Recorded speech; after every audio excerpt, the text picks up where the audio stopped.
지금까지 말씀을 통하여서 우리는 다윗의 신하들과 아도니아 그리고 나단과 바세바의 모습을 보았습니다.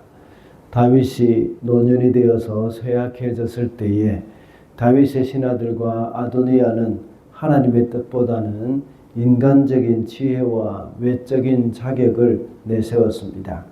그러나 나단은 하나님의 뜻을 이루기 위해서 헌신된 마음으로 바세바에게 조언을 하였고, 또 바세바는 언약의 말씀을 붙드는 믿음으로 나아갔다고 했습니다.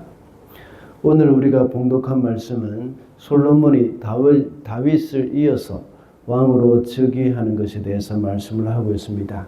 다윗은 제사장 사독과 선지자 나단 그리고 경호대장인 브나야를 불러서 지시를 했습니다. 그래서 다윗의 지시대로 솔로몬은 마침내 기혼셈에서 기름 부음을 받고 왕이 되었습니다.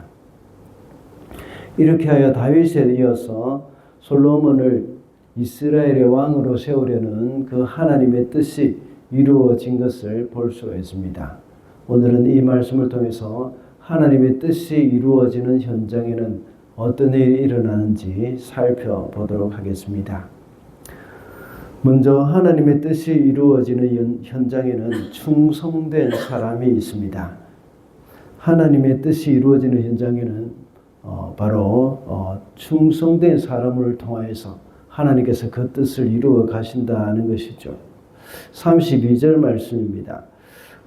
다윗 왕이 사독 제사장과 나단 예언자와 여호야다의 아들 브나야를 불러오라고 하였다. 그들이 왕 앞으로 나오니.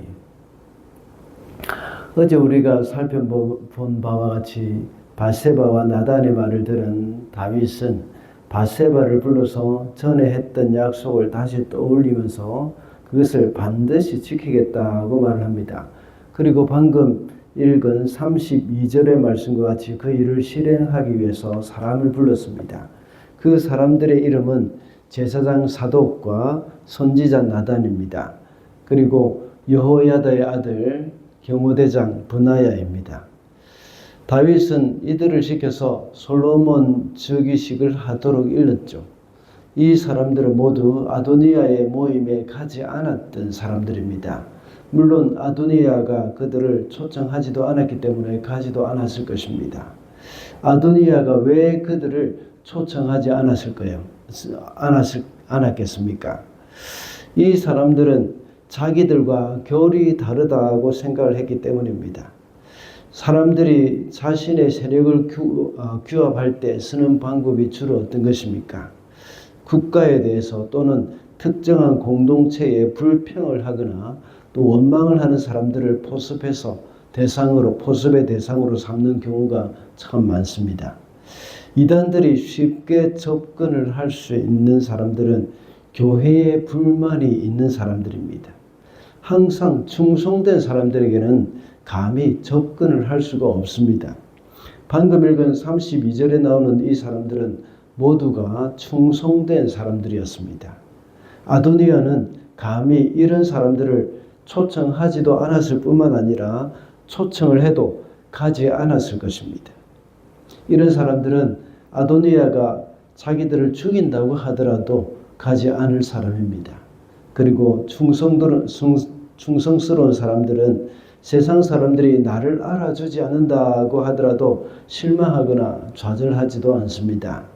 32절에 나타난 나단이나 사독, 브나야와 같은 사람들은 아도니아가 자기들을 불러주지 않고 알아주지 않는다고 해서 전혀 불만을 품지 않았습니다. 이와 같이 하나님께 충성된 사람들은 세상 사람들이 자기를 몰라준다고 하더라도 서운한 마음을 갖지 않습니다. 또한 또 우리 교회 공동체 안에서도 역시 나를 몰라준다고 하더라도 충성된 사람들은 서운해하거나 또 불만을 품지도 않습니다. 혹시 우리 마음속에 나를 알아주지 않는다고 해서 서운한 마음이 없는지 돌이켜봐야 할 필요가 있습니다. 충성된 사람들은 사람들이 인정을 해주든지 해주지 않든지 묵묵히 자기 일을 하는 사람들이기 때문입니다. 둘째로 하나님의 뜻이 이루어지는 현장에는 순종이 있습니다. 하나님의 백성이 순종할 때에 하나님의 뜻이 이루어집니다. 물론 충성된 사람들이 순종도 잘 하기도 합니다. 우리 38절과 39절을 한번 읽어보겠습니다. 사독 제사장과 나단 예언자와 여호야다의 아들 브나야와 그렛 사람과 블렛 사람이 내려가서 솔로몬을 다윗 왕의 노새에 태워서 기혼으로 데리고 갔다.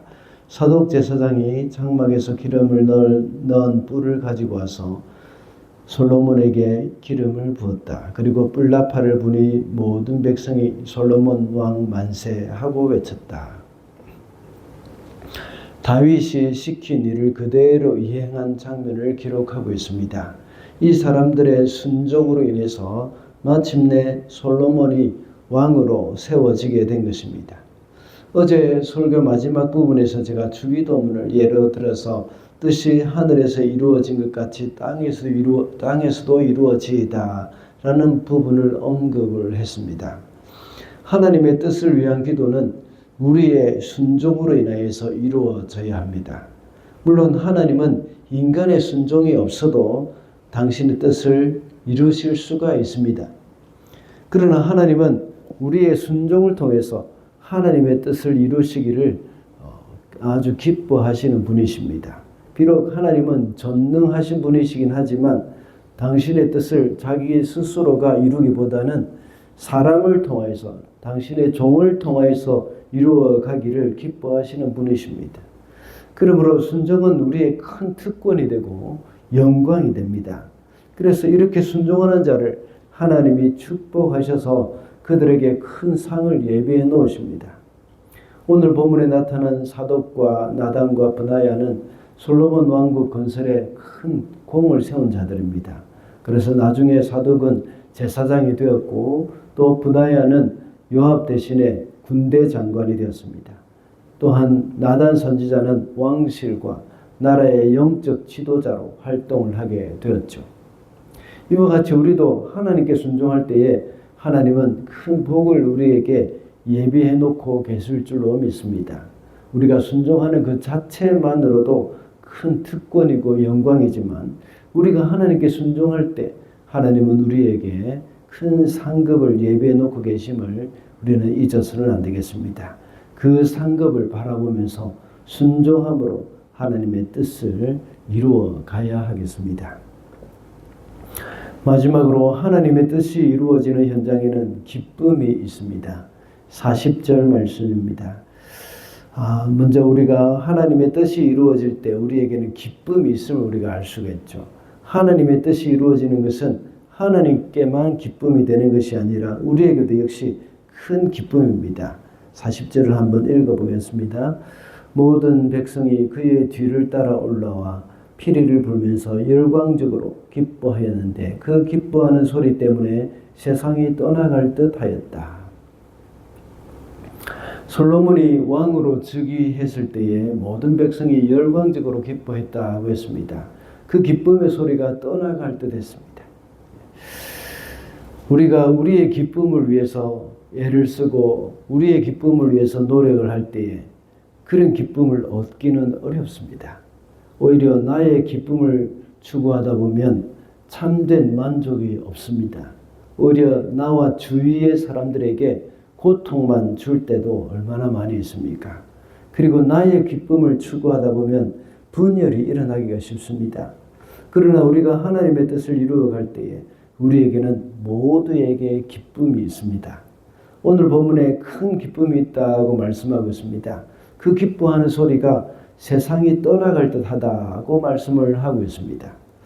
때로는 하나님의 뜻이 이루어지는 것이 나의 기쁨을 희생하는 것이 될 수도 있다는 생각이 듭니다. 그리고 또 내가 할 수 있는 모든 즐거움이나 여가 활동을 포기해야 할 수도 있습니다. 내가 쓸 것을 쓰지 않고 헌금을 하고 구제하는 것이 큰 손해이고 고통이라고 생각할 수도 있습니다. 그러나 하나님의 나라의 원리는 그것이 아닙니다. 하나님 나라의 원리는 내 것을 희생하고 하나님의 뜻을 이룰 때에 큰 기쁨이 오게 되어 있습니다. 여러분의 삶 가운데서 기쁨이 없는 이유가 무엇일까요? 계속해서 나의 기쁨에 집착해 있기 때문일 경우가 많습니다. 오늘날 많은 사람들은 자신에게 많이 집중되어 있습니다. 자기 자신에게 집중되어 있는 것이죠. 그러다 보니까 만족이 없고 기쁨이 없어집니다. 그러나 나에게 집중하기보다는 하나님의 뜻을 이루는 일에 집중을 해보시기 바랍니다. 거기에서 우리는 참된 기쁨을 누리게 될 것입니다. 그래서 이 세상이 떠나갈 듯한 기쁨의 그 함성이 우리 주사랑교회 공동체 안에서 터져 나오게 될 줄로 믿습니다. 하나님의 뜻이 이루어지는 현장에는 어떤 일이 있다고 했습니까? 거기에는 충성된 사람이 있다고 했습니다. 그리고 하나님의 뜻이 이루어지는 현장에는 순종이 있고 기쁨이 있다고 했습니다. 오늘도 살아가면서 하나님의 뜻이 이루어지는 그 현장을 살아가는 저와 여러분이 되시기를 바랍니다.